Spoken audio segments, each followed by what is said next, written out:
Au nom du Père, du Fils et du Saint-Esprit. Amen. Chères familles et amis, chers paroissiens de Saint-François-de-Paul, de Saint-Georges, chers frères Sébastien et frère Étienne, voulez-vous vous engager définitivement? Dans quelques instants, cette question vous sera posée, à vous, ensemble, tous les deux, mais vous allez y répondre successivement, seuls, l'un après l'autre, pour souligner son importance, parce que cette réponse va engager votre vie pour toujours. Ce mot, définitivement, toujours, fait peur maintenant. Pourquoi? Parce qu'on a l'impression que notre monde contemporain, pour notre monde contemporain, eh bien que c'est une perte de maîtrise, une perte de liberté, une perte d'indépendance ou d'autonomie. Et pourtant, ce toujours, ce définitif, c'est la condition de votre consécration à Dieu. Parce que si votre oui aujourd'hui n'était pas définitif, votre don à Dieu ne serait que partiel et ce ne serait pas une consécration. Ce choix définitif marque d'abord la confiance que vous avez dans la fidélité de Dieu. Saint Paul dit aux Thessaloniciens, « Il est fidèle, celui qui vous appelle ». Vous pouvez vous consacrer définitivement à Dieu. Pourquoi? D'abord parce que lui s'engage à rester fidèle en vous appelant aujourd'hui à la vie de frères missionnaires de la miséricorde. Et ce choix définitif, ensuite, souligne votre capacité de poser un choix profond, un choix qui a été mûri pendant plus de 8 années.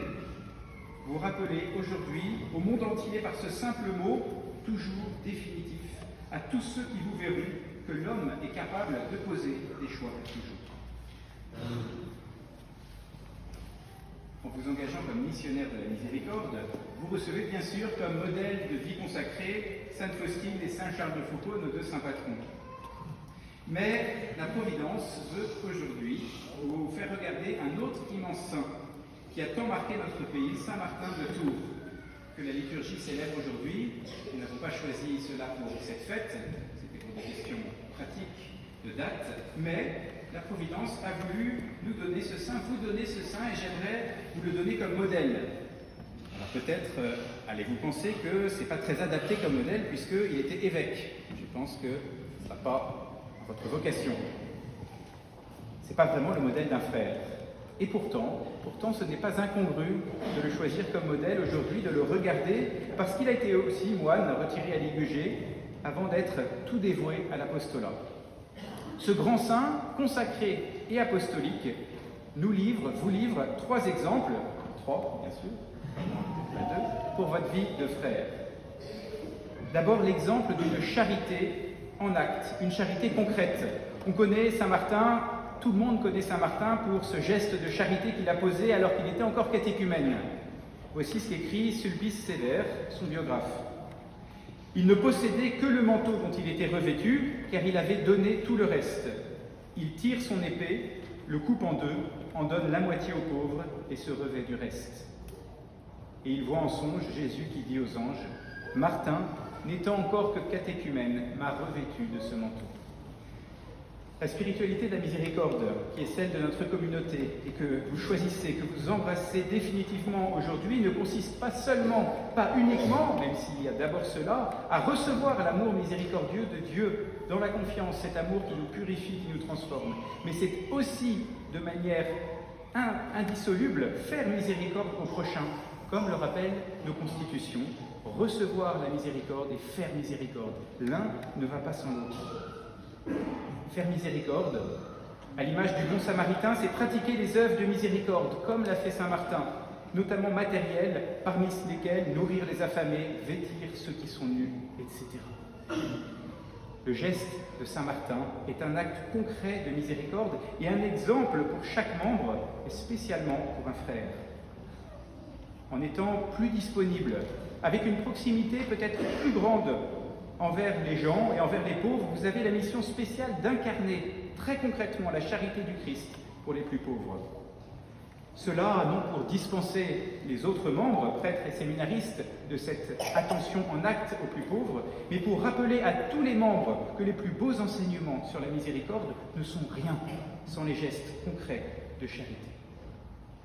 Plus que tous les autres, comme frères, vous devez, selon la magnifique prière de Sainte Faustine, avoir des yeux, des oreilles, des mains, des pieds, une langue, un cœur miséricordieux pour vous pencher vers les besoins du prochain. Ensuite, saint Martin nous donne l'exemple d'un élan missionnaire pour les âmes. Ce saint a été un apôtre extraordinaire à qui notre pays doit beaucoup. Un signe de ce rayonnement, en France, 237 communes portent son nom et 3600 églises lui sont dédiées.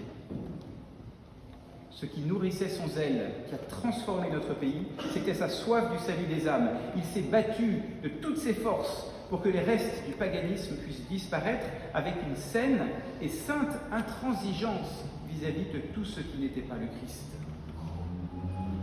Il savait que c'est seulement par le nom de Jésus que l'on peut être sauvé, mais il a agi en conservant son esprit monastique par la grande simplicité et sobriété de vie, notamment alors qu'il était devenu évêque.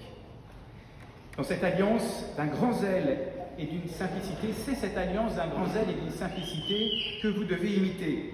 Le zèle, parce qu'un frère missionnaire de la miséricorde est autant évangélisateur qu'un prêtre, même s'il le fait différemment. Et cette simplicité de vie peut être de manière plus spécifique que les autres membres. Pourquoi ? Parce qu'en décidant de vivre pauvrement, plus que les autres membres, vous vous engagez à la vigilance sur ce point et à entraîner dans la même vigilance prêtres et séminaristes. Pourquoi est-ce si important ? Parce que l'esprit missionnaire est favorisé par la sobriété matérielle. On peut hélas s'affaiblir en raison de l'installation dans un petit confort de vie. On peut s'affaiblir et affaiblir l'énergie missionnaire du début.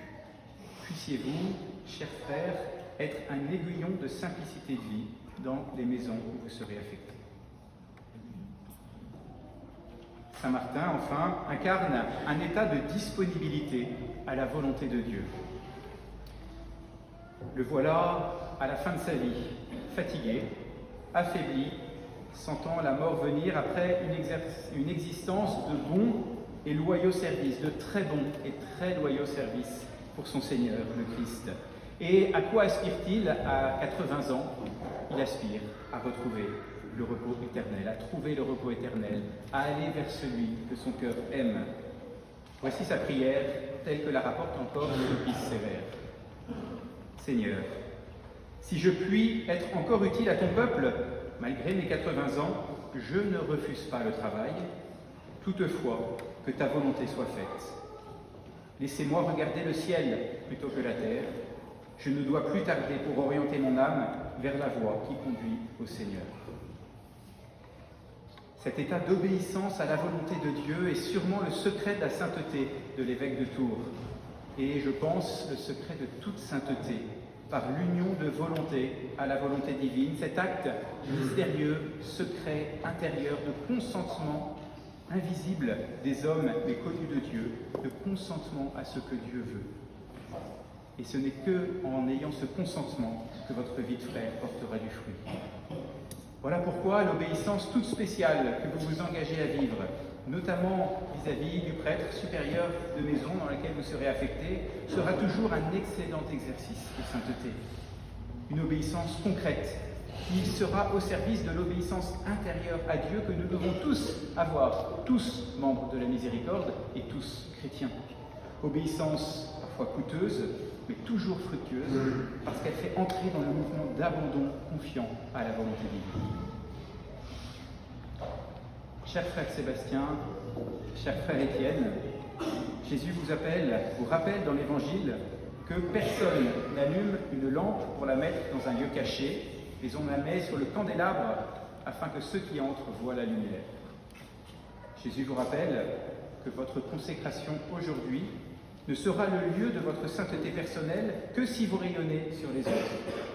Avec une exigence qui en découle, prends donc garde, dit Jésus dans l'Évangile, que la lumière qui est en toi ne soit ténèbres.